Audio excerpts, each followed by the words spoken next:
หลังจากลงบันไดเลื่อนมาพี่น้องลงบันไดเลื่อนมาได้เลื่อนลงมาห้องทั้งลุมห้องทั้งลุมห้องทั้งลุมไม่นี่ห้องทั้งลุมห้องทั้งลุมห้องใต้ดินก็สิมีประมาณนี่เลยพี่น้องก็สิมีประมาณนี่เพิ่นเอาไม้มาแกะสลักเป็นคน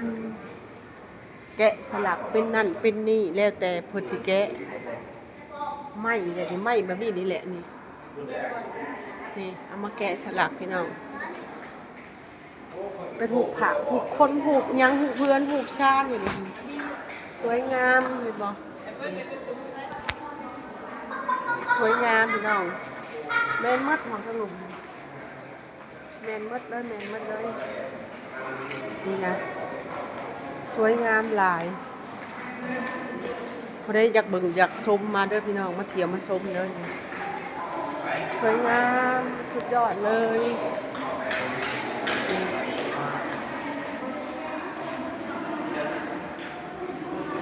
สวยงามสุดยอด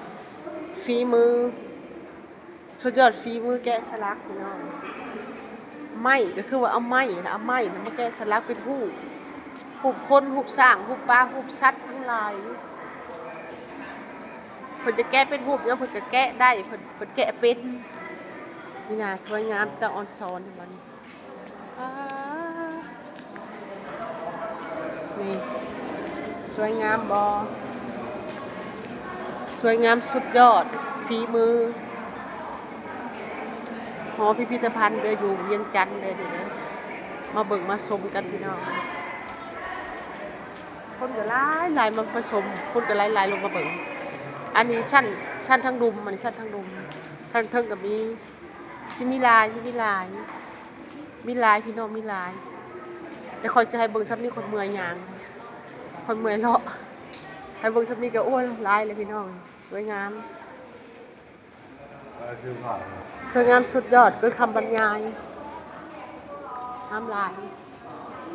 มาเบิ่งมาชมนำกันเป็นบุญตาของกันได้มีลายพี่น้องมีลายเมื่